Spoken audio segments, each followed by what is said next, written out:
Okay, we are still in the topic of extinguishment obligation. This time, let us discuss condonation or remission of debt. Okay, condonation or remission, that these two terms are synonymous, is the gratuitous abandonment by the creditor of his right against the debtor. Sabi ni creditor, debtor, di na ako maniningil, sa'yo na yung utang, kalimutan mo na lang yun. It is a form of donation clause, and under our laws, this donation must be accepted by the donee. Because it has been said time and again that no person shall be compelled to accept the generosity of another. That is why the acceptance of the donee is required in donation.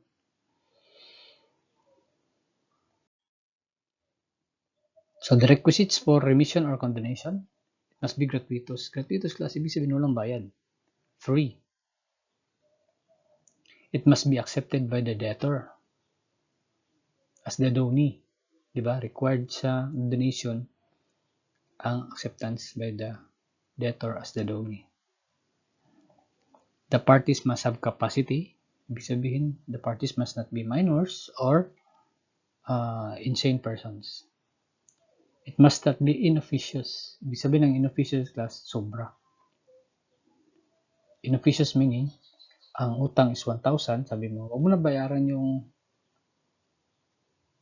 utang mo na 2,000. Sobra yung dinonate. It is effective only up to the 1,000. If made expressly, it must comply with the forms of donations. We will discuss this as we go along. So kinds of condonation or remission as to extent, it may be complete. It may cover the entire obligation, sabi ni creditor. Yung lahat ng utang mo, debtor, huwag mo na bayaran. That is a complete condonation. Or it may be partial, sabi ni creditor. Debtor, yung kalahati ng utang mo, huwag mo bayaran. Yung kalahati lang bayaran mo. So that is a partial condonation. As to the form, it may be expressed. Express class is sinabi verbally or in writing. Or it is implied. Okay, by the act of the parties, we can infer, we can conclude that there was an implied condonation which will be discussed as we go along. As to the date of effectivity, inter vivos class, if the yung condonation will take effect during the lifetime of the donor. Inter vivos, during the life. Mortis causa, when the donor will have the donation to effect upon his death. Okay? So, in this case, it must comply with the formalities of a will and testament na yung ginawin niya. Because under Philippine laws, a will and a testament must be in writing and it must follow some procedures and requisites. You will encounter this inter vivos and mortis causa class later on sa imong taxation and subsequent law subjects. So, inofficious or excessive remission, no one can give more than what he can give by will. So, hindi mo pwede donate ng more than what you have. So, the excess shall be inofficious and shall be reduced by the court accordingly. Presumption of implied remission. Ito yung implied class. Okay? The remission may be expressed in writing or said verbally. Sometimes it is implied. Okay? For example, class is when the private document like the negotiable instrument, cheque, negotiable document of titles, okay, yung evidence ng credit, for example, promissory note, okay, binalik ng creditor to the debtor. So there is a without collecting. So for example, si debtor nag-utang kay creditor, gumawa ng promissory note. Later on, si creditor binalik ang promissory note kay debtor without asking for the payment.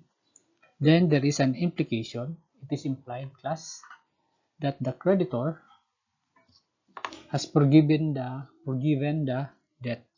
Okay. i-condone na niya. But this is a disputable presumption. Of course, the creditor can always approve na wala niya gipatawad ang utang. Okay? So take note class, private document ang ginayon diri. This is not applicable to public documents. Public documents class are those documents nga ginotaryo. Kasi kapag ang document ginotaryo, na-copy ang court so that the public can always ask for a copy dito sa court. So sa private document lang siya applicable. Pag ibalik sa creditor, ang private document evidencing the credit to the debtor without collecting, it is implied na gi-condone, gi-remit ang obligation, in which case the obligation will be extinguished. So whenever the private document in which the debt appears is found in the possession of the debtor, it shall be presumed that the creditor delivered it voluntarily.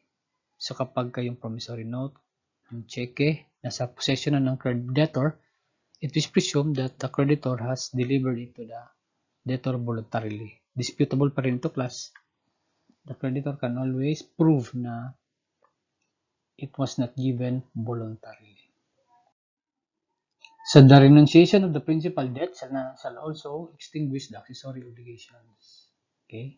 Example, ang principal obligation is utang and then may kasamang prenda. Pag pinatawad ang utang, wala na rin yung prenda. Kasi wala namang prenda na walang utang. May prenda na walang utang.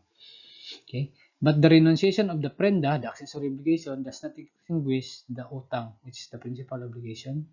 This is under the principle of accessio sedit principali. Okay?